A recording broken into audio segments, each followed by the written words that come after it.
नमस्कार छात्रों, आप जानते हैं कि वायुमंडल, जलमंडल और स्थल मंडल पृथ्वी के वे भाग हैं जो जीव मंडल का निर्माण करते हैं।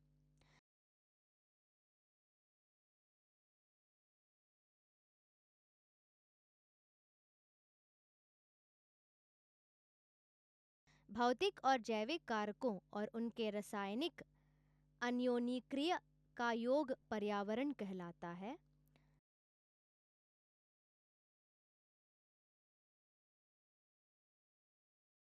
पर्यावरण में घटक अन्योन्याश्रित हैं और प्रकृति में संतुलन बनाए रखने के लिए पारस्परिक प्रभाव डालते हैं।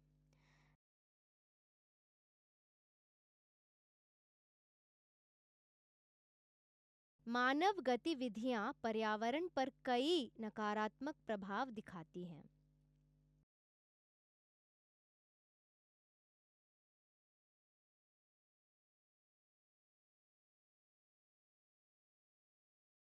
वनस्पति को काटने से वायुमंडल में प्रदूषण जैसे हानिकारक परिवर्तन हो सकते हैं और जीवों और वैश्विक स्वास्थ्य पर प्रभाव पड़ सकता है।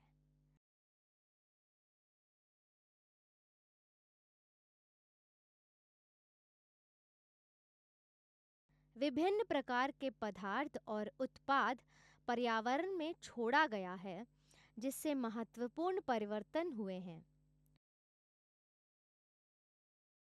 पर्यावरण की भौतिक, रासायनिक और जैविक विशेषताओं में किसी भी अवांछनीय परिवर्तन को प्रदूषण कहा जाता है।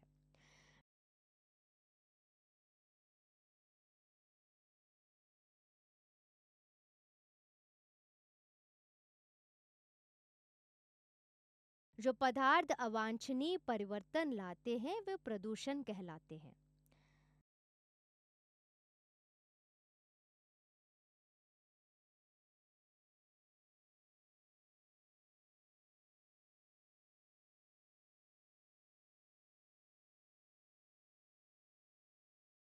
अधिगम उद्देश्य।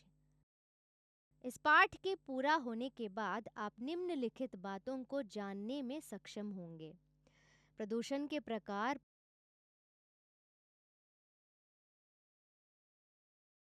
प्रदूषण के प्रभाव,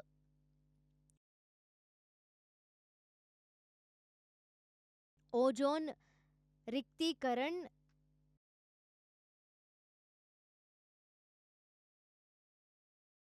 वैश्विक तापमान वृद्धि, अम्ल वर्षा।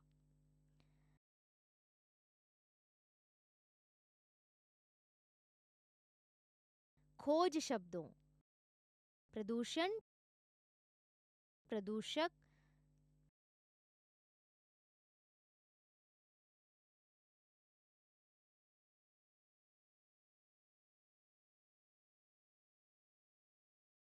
सुपोषण,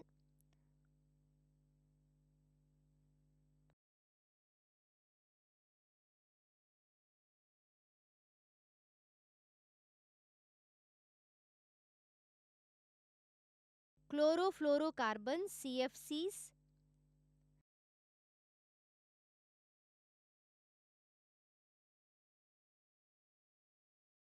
या एरोसोल्स, ग्रीन हाउस इफेक्ट,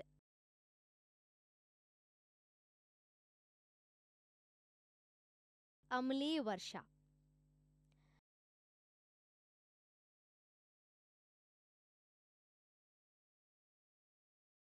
आइए हम प्रदूषण और इसके प्रभाव के संकल्पना मानचित्र का निरीक्षण करें। अरे बच्चों, क्या आपको याद है कि वायु प्रदूषण और जल प्रदूषण का अध्ययन आपके पिछली कक्षाओं में पढ़ाया गया है? वायु और जल प्रदूषण के अलावा प्रदूषण के अन्य प्रकार भी हैं।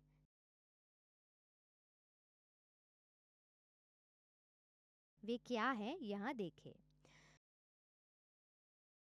प्रदूषण अन्य प्रकारों में भूमि प्रदूषण, ध्वनि प्रदूषण और रेडियोधर्मी प्रदूषण भी शामिल हैं।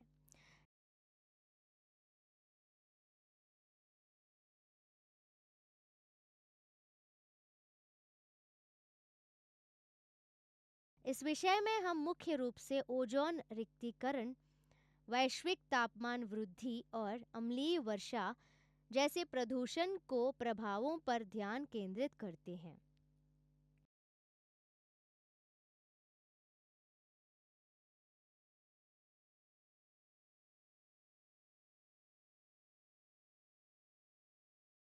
इससे पहले विभिन्न प्रकार के प्रदूषण के कुछ महत्वपूर्ण पहलुओं के बारे में जानने ले। कोई भी मानवीय गतिविधि जो वातावरण में महत्वपूर्ण परिवर्तन लाती है उसे वायु प्रदूषण कहा जाता है।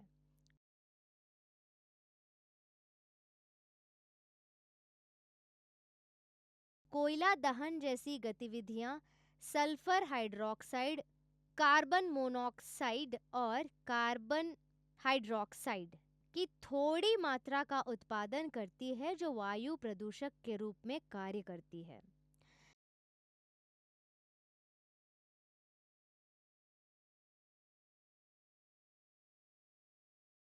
आइए दी गई तालिका में सामान्य वायु प्रदूषकों, उनके स्रोतों और उनके प्रभावों को देखें।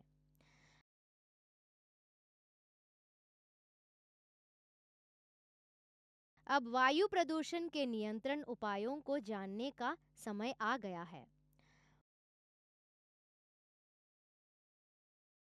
उद्योगों को कस्बों और शहरों से दूर स्थापित किया जाना चाहिए।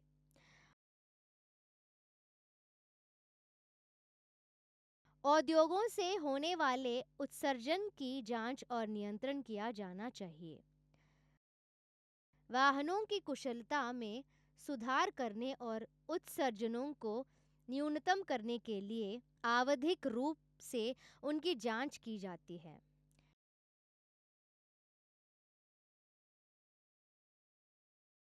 शीशा रहित ईंधन और जैव ईंधन के उपयोग को प्रोत्साहित किया जाना चाहिए।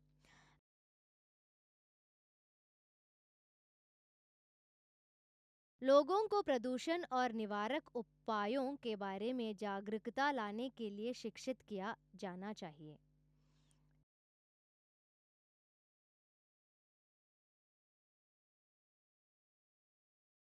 जल प्रदूषण।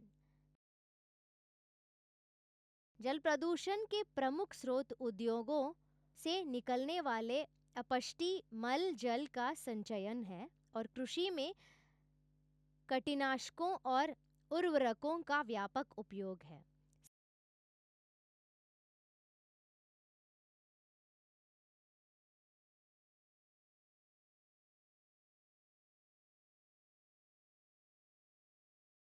साबुन और उर्वरकों की उच्च फास्फोरस सामग्री जीवों के तेजी से विकास को बढ़ा देती है और परिणाम स्वरूप ऑक्सीजन की मात्रा कम हो जाती है।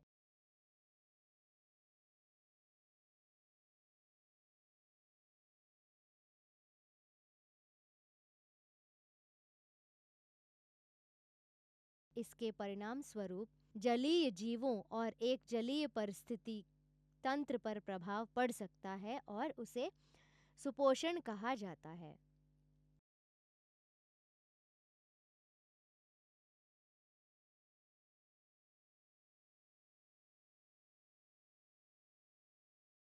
प्रदूषक जैसे कि सीसा, आर्सेनिक और फ्लोराइड पानी में हाइड्रोजन, ऑक्सीजन, लोहा और क्लोरीन के साथ मिलकर भूजल के विशेषाकृति का कारण बनते हैं।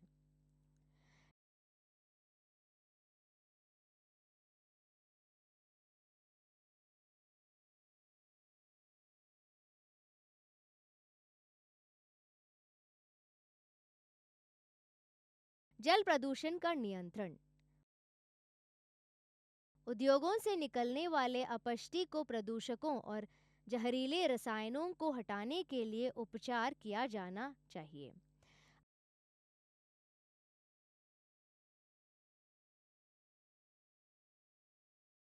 अम्ल और क्षार को तटस्थ किया जाना चाहिए और धातु यौगिकों को अपक्षेपित किया जाना चाहिए।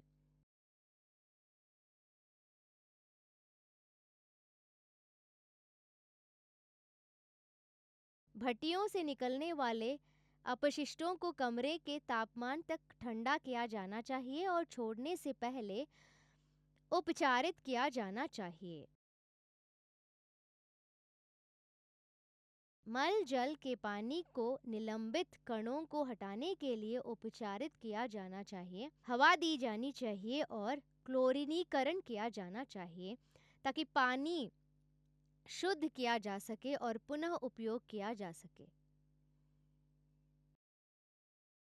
भूमि प्रदूषण। हर साल अरबों टन डिब्बे, बोतलें और प्लास्टिक की वस्तुओं को फेंके दिए जाते हैं और केवल एक छोटे से अंश का पुनः उपयोग किया जाता है। शेष को या तो जल दिया जाता है या खुली क्षेत्रों में फेंके दिए जाते हैं।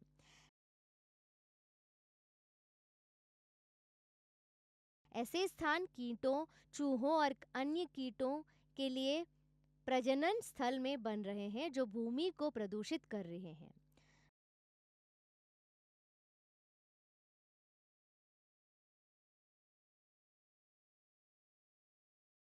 भूमि प्रदूषण उर्वरकों और कीटनाशक अवशिष्टें के साथ कृषि उपवाह के कारण भी हो रहा है।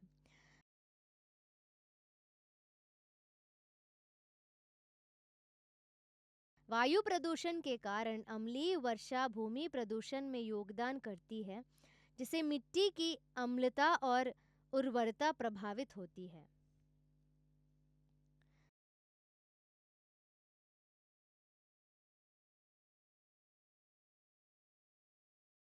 ध्वनि प्रदूषण।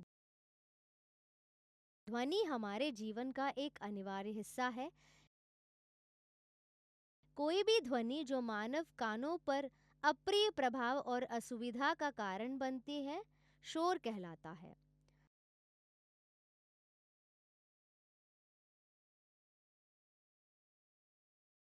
100 डीबी से अधिक तीव्रता वाली कोई भी ध्वनि मानव कानों के लिए हानिकारक है।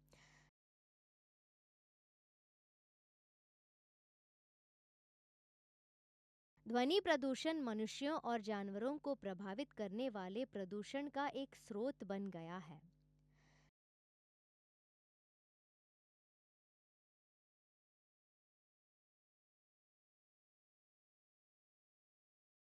ध्वनि प्रदूषण के प्रमुख स्रोत मिक्सर और ग्राइंडर जैसे घर पर उपयोग किए जाने वाले गैजेट हैं। परिवहन वाहन जैसे कि विमान, वाणिज्यिक और औद्योगिक मशीनरी और सामाजिक और सार्वजनिक कार्यक्रमों में लाउडस्पीकर ध्वनि प्रदूषण का कारण बनते हैं।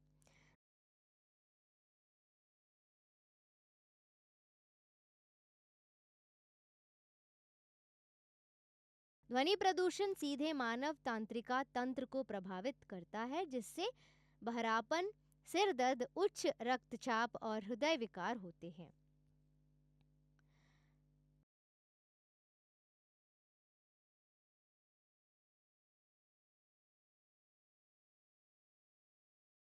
विघटनाभिक प्रदूषण। रेडियोधार्मिता। रेडियोधर्मी तत्वों के परमाणु नाभिकों के विघटन के कारण अल्फा बीटा कणों और गामा किरणों के उत्सर्जन की एक घटना है और विघटनाभिक प्रदूषण का कारण बनती है।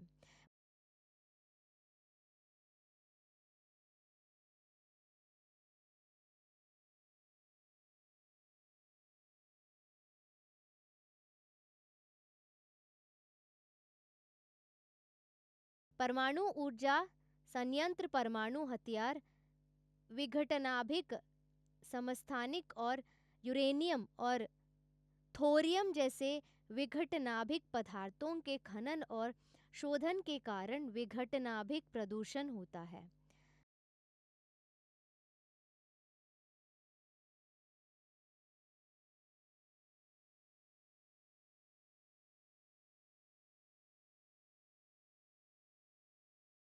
विघटनाभिक पदार्थ जैविक अणुओं के साथ प्रतिक्रिया करते हैं और डीएनए को नुकसान पहुंचाते हैं, जिससे कैंसर और जन्मदोष होते हैं।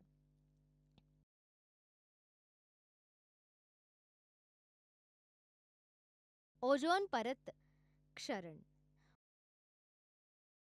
ओजोन O3 अणु ऑक्सीजन के 3 परमाणुओं द्वारा बनता है।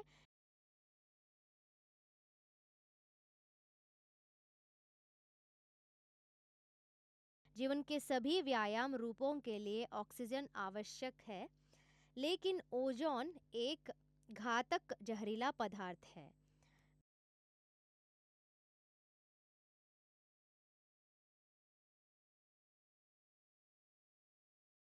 वायुमंडल के उच्च स्तर पर ओजोन पृथ्वी की सतह पर पहुंचने से पराबैंगनी विकिरण को रोकने का एक आवश्यक कार्य करता है।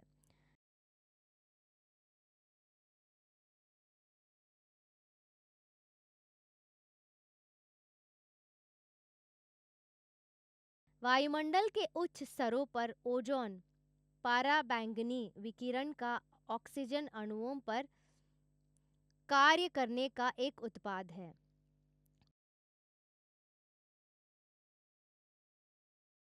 उच्च ऊर्जा वाले पराबैंगनी विकिरण आणविक ऑक्सीजन को मुक्त ऑक्सीजन O परमाणुओं में विभाजित करते हैं और ओजोन बनाने के लिए आणविक ऑक्सीजन के साथ गठबंधन करते हैं।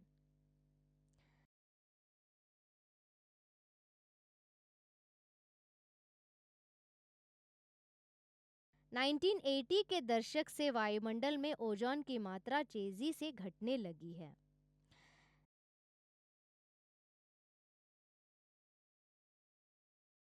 इस कमी को क्लोरोफ्लोरोकार्बन CFC जैसे वास्तविक रसायनों से जोड़ा गया है। इनका उपयोग फोम, सॉल्वेंट्स और शीतलन उपकरण जैसे रेफ्रिजरेटर, एयर कंडीशनर और आग बुझाने के यंत्रों में रोधक करने में किया जाता है।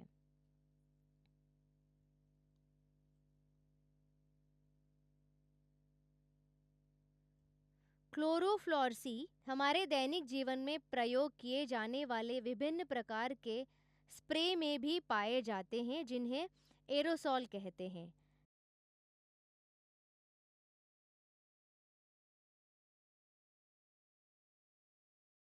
1987 में संयुक्त राष्ट्र पर्यावरण कार्यक्रम यूनेईपी CFC उत्पादन को कम करने पर सहमति व्यक्त की।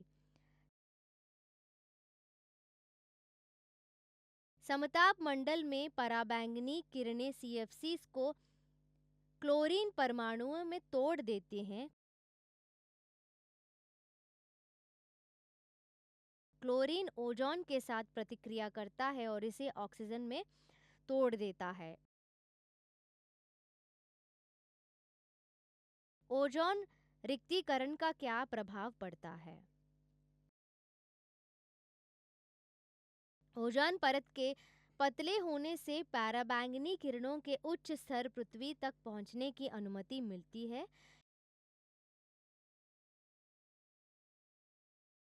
यह जीवों में अचानक परिवर्तन या उत्परिवर्तन का कारण बनता है, जिससे त्वचा कैंसर, मोतियाबिंद की घटनाएं बढ़ जाती हैं। यह पौधों और जानवरों में वृद्धि और शारीरिक कार्यों को प्रभावित कर सकता है, जिससे पारिस्थितिकी तंत्र में गंभीर असंतुलन पैदा हो सकती है।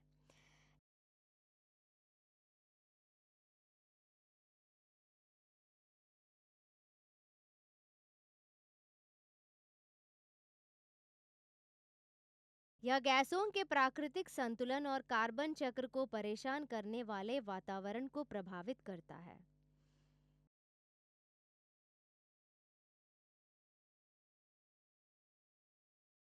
वैश्विक तापमान वृद्धि। वैश्विक तापमान वृद्धि वायुमंडल और महासागरों के औसत तापमान में वृद्धि को संदर्भित करता है।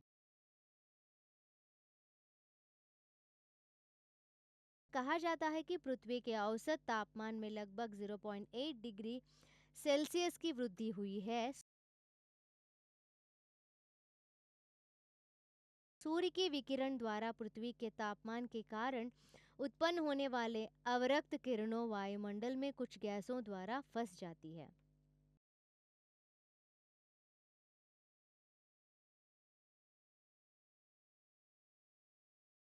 इसके परिणाम स्वरूप वायुमंडलीय तापमान में वृद्धि होती है और इसे ग्रीन हाउस प्रभाव कहा जाता है।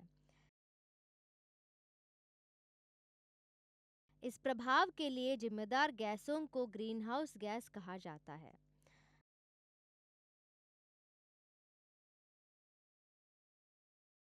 मानव गतिविधियों जैसे कि ईंधन के जलने और जंगलों की कटाई जैसे वैश्विक तापमान वृद्धि का कारण बन है।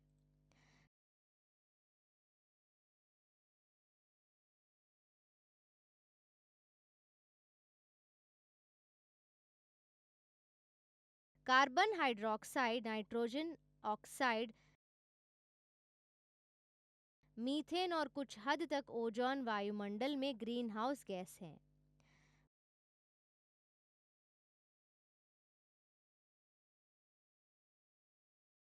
वैश्विक तापमान वृद्धि के परिणामस्वरूप हिमनदों का पिघलना और समुद्र के स्तर में वृद्धि हुई है।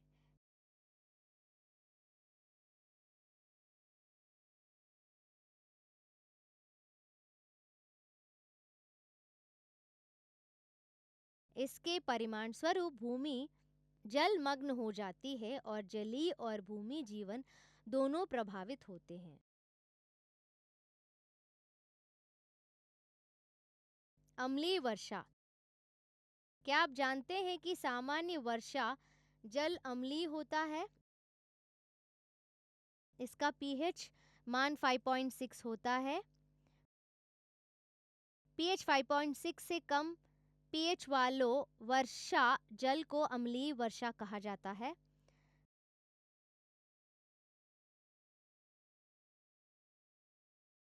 गंधक और नाइट्रोजन के ऑक्साइड जल वाष्प के साथ मिलकर सल्फ्यूरिक एसिड बनाते हैं और नाइट्रिक एसिड बनाते हैं और वर्षा बर्फ या कोहरे के रूप में जमीन पर गिरते हैं।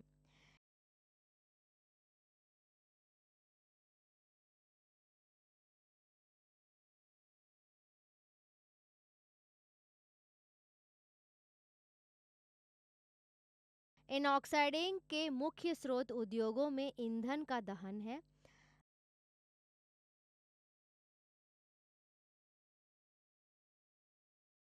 अम्ल वर्षा जीवन के सभी रूपों को प्रभावित करती है।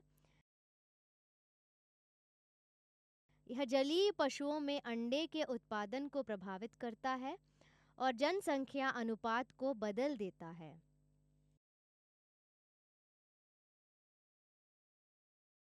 यह वनस्पति को प्रभावित कर सकता है क्योंकि मिट्टी अम्लीय हो जाती है और मिट्टी में पोषक तत्वों को धो देती है।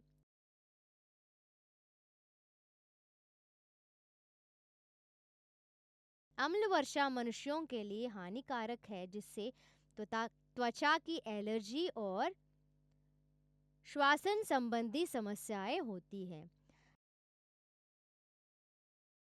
अम्ल वर्षा पुरानी इमारतों और स्मारकों को भी प्रभावित करती है और धातु और पत्थर की संरचनाओं को नुकसान पहुंचाती है।